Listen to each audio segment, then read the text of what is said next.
और अंतिम कविता आप सभी के बीच में स्वागत निवेदित करता हूँ। अंतिम कविता यहाँ पर सुनाना इसलिए भी आवश्यक है क्योंकि जब हम हमारे महापुरुषों को याद करते हैं, जैसा मैंने बताया, तो हम वर्तमान के महापुरुषों को भी कभी नहीं भूले। पंक्ति आपके बीच निवेदित करता हूँ। स्वागत है भैया, स्वागत है। एक बार जरा तालियां बजा दीजिए जोरदार, बहुत अच्छा।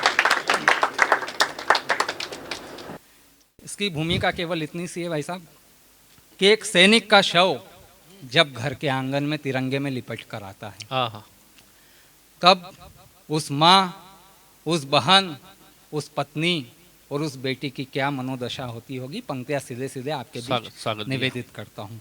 एक माँ और एक पत्नी क्या सोचती होगी कि जितने भी आंसू बहने थे बहा दिए सारे मैंने, जितने भी आंसू बहने थे बहा दिए सारे मैंने, शेरों को गीदड़ के आगे लगता है हारे मैंने, राखी की थाली भी कहती देखेगी अब राह नहीं, करवा चौथ मनाने वाली मन में बसती चाह नहीं, बासंती मधुमासों को भी कौन यहाँ पर भूलेगा, सीमा पर बलिदान दिया है कौन यहाँ पर भूलेगा, तेरी रक्त सनी वर्दी को कोई नहीं अब धोएगा, मैंने मन को समझाया है कभी नहीं अब रोएगा, मैंने मन को समझाया है कभी नहीं अब रोएगा। 11-11 माह वे लोग वहां पर खड़े होते, 1 महीने की छुट्टी के लिए अपने घर आंगन में आते। यदि आने में 4 दिन का भी विलंब हो जाता है, तब उस माँ की क्या मनोदशा होती होगी। एक पंक्ति में उस माँ की चिंता, दूसरी पंक्ति में उस बेटे की चिंता। स्वागत भैया, स्वागत। कि मुझे सदा चिंता रहती थी बेटे के घर आने की। माँ कहती है मुझे सदा चिंता रहती थी बेटे के घर आने की,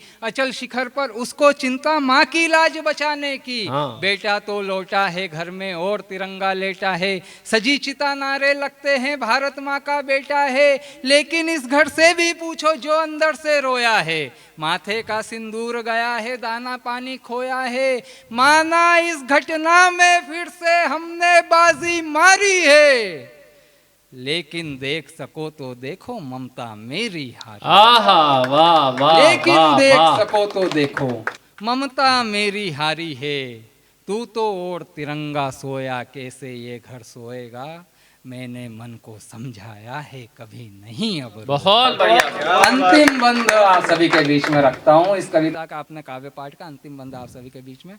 उस सैनिक की कहीं ना कहीं एक भावना रही होगी या उसकी इच्छा रही होगी कि वो अंतिम समय अपने परिवारजनों से बात करे, पर वो मातृभूमि के लिए वहाँ पर दुश्मनों से युद्ध करते हुए अपना सर्वोच्च बलिदान दे जाता है। तब उसकी भावना कहीं ना कहीं एक कल्पना करने का प्रयास किया है, उसका शव घर वालों से क्या बात करना चाहता है। स्वागत भैया।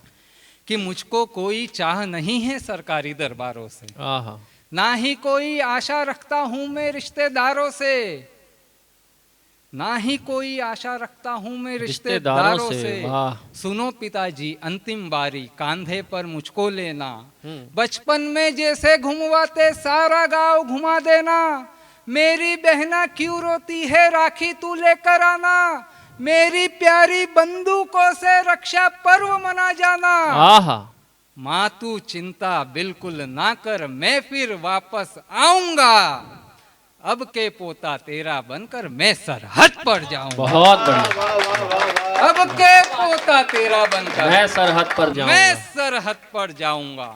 बहुत बढ़िया, वाह। और अब इस कविता की मेरे जीवन की अभी तक की प्राण पंक्तियां आप सभी के बीच में सौंप रहा हूँ। जी जी। कि मेरी प्राण प्रिय भी सुन ले विधवा ना तू कहलाना। वाह। ये आप सभी को पता है, अगर किसी का पति नहीं रहता है हम उस महिला को विधवा कहते हैं। जी। मेरी प्राण प्रिय भी सुन ले विधवा ना तू कहलाना, राख चिता से मांग सजाकर अमर सुहागन हो जाना। वाह। राख चिता से मांग सजाकर अमर सुहागन हो जाना। जिंदाबाद भैया। और देख बाराती बनकर आई मेरे भारत की सेना। क्या बात। सैनिकों को कैसे अंतिम समय लाया जाता है आप सभी ने दृश्य देखा होगा कि देख बाराती बनकर आई मेरे भारत की सेना, परम वीर मिल जाए उसको मंगल सूत्र, हाय हाय, वाह वाह, परम वीर मिल जाए उसको मंगल सूत्र बना लेना, तो तेरी कोख में पलने वाला मेरा नाम संजोएगा, तेरे मन को समझाता हूँ कभी नहीं अब। वाह।